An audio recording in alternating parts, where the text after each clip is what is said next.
Hey friends, this is विवेक पटेल। कैसे हैं आप सब लोग? स्ट्रॉन्ग इम्यून सिस्टम किसको नहीं चाहिए? अगर आपका इम्यून सिस्टम स्ट्रांग होगा, अगर आपके रोग से लड़ने की शक्ति स्ट्रांग होगी, तो सही तरीके से एक हेल्दी लाइफ जी सकते हैं। हेल्दी डाइट मेंटेन करने के साथ साथ अगर आप अपने डाइट में कुछ ऐसे फूड ऐड करें जो आपको इम्यून को स्ट्रांग करे, तो आप सर्दी, जुकाम, खांसी और कई तरह के इन्फेक्शन से बच सकते हैं। मैंने इंटरनेट पर रिसर्च किया और कुछ फूड फिगर आउट किए जो आप इजीली अपने डाइट में ऐड कर सकते हो, जो इजीली अवेलेबल है और जिसकी प्राइस भी कम है।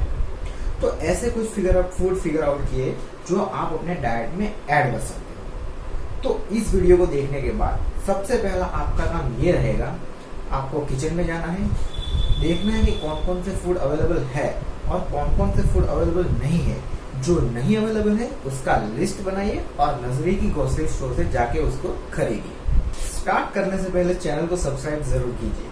अगर कंटेंट पसंद आए तो लाइक, शेयर और कमेंट कीजिए, जिससे नेक्स्ट वीडियो बनाने की मोटिवेशन मिलती रहे। अगर कंटेंट पसंद ना भी आए तो डिसलाइक कीजिए और कमेंट में लिखिए क्यों पसंद नहीं आया, क्योंकि मैं अपने नेक्स्ट वीडियो में वो इम्प्रूव कर सकूं। और हाँ, आप मेरे इंस्टा अकाउंट को फॉलो कर सकते हैं, जिसका मैंने डिस्क्रिप्शन बॉक्स में लिंक डाल दिया है। वहां पे आप अपने कमेंट क्वेश्चन कर सकते हैं, आंसर जरूर दूंगा। टाइम लूंगा लेकिन आंसर जरूर दूंगा। सबसे पहले है गार्लिक। गार्लिक हर एक के घर में होम रेमेडी यानी कि घरेलू उपचार में यूज होता है। रॉ गार्लिक आपको स्किन इन्फेक्शन होने से बचाएगा।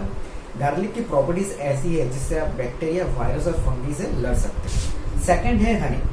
हनी रिच सोर्स है एंटीबैक्टीरियल प्रॉपर्टीज का, जो गले की खराश और बैक्टीरिया और फंगी से प्रोटेक्ट करता है और वो गट इम्यून को बूस्ट करता है।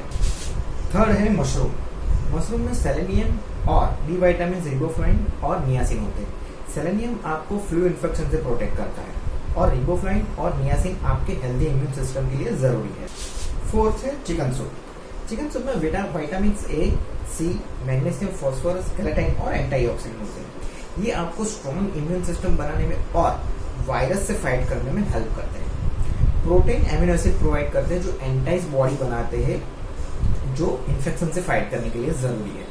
फिफ्थ इज स्पिनच, पालक। इसमें एसेंशियल न्यूट्रिएंट, एंटीऑक्सीडेंट और विटामिन सी और विटामिन ई होते हैं, जो आपके इम्यून सिस्टम को स्ट्रॉन्ग और सपोर्ट कर सकते हैं। Six is ginger. ये एक बहुत ही अच्छा एंटीऑक्सीडेंट सोर्स है जो इजिली अवेलेबल भी है। ये आपकी गले की खराश ठीक करने में और सूजन कम करने में हेल्प करता है। सेवंथ इज लेमन, नींबू। नींबू एक एक्सलेंट सोर्स है विटामिन सी का। विटामिन सी जो हमारी बॉडी में व्हाइट ब्लड सेल इंक्रीज करने में हेल्प करते हैं, जो इन्फेक्शन से फाइट करते हैं। Eight is turmeric. टर्मरिक के कंपाउंड में कर्क्यूमिन होता है और कर्क्यूमिन इम्यून बूस्टर और एंटीवायरल है। Ninth is red bell pepper. Red bell pepper is another excellent source of vitamin C and beta carotene. Red bell pepper हमारी immune system को strong करता ही है, लेकिन उसके अंदर का जो विटामिन सी है वो हमारी हेल्दी स्किन के लिए बहुत जरूरी है। वो स्किन को हेल्दी रखता है।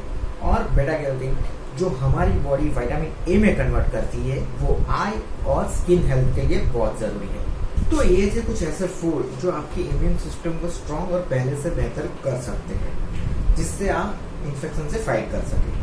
ऐसा जरूरी नहीं है कि ये सब फूड ऐड करने से आपकी इम्यून सिस्टम स्ट्रॉन्ग हो जाएगी। ये आपकी लाइफस्टाइल पे भी डिपेंड करता है। अगर आप रेगुलर एक्सरसाइज करते हैं तो ये फूड आपको काफी हद तक बेनिफिट कर सकते हैं, लेकिन अगर आप स्मोक वगैरह करते हो तो ये फूड आपको इतना बेनिफिट नहीं कर सकते। लेकिन अगर आप ये फूड अपने डाइट में नहीं ले रहे तो आप इसको जरूर ऐड कीजिए, क्योंकि आपको ये फूड कुछ हद तक तो बेनिफिट जरूर देंगे। सो ऐसे फूड जो इजीली अवेलेबल है और लो बजट है, आप आसानी से ग्रोसरी से बाई कर सकते हैं, आप अपने जरूर डाइट में ऐड कीजिए। So thank you for watching this video. Take care, bye bye.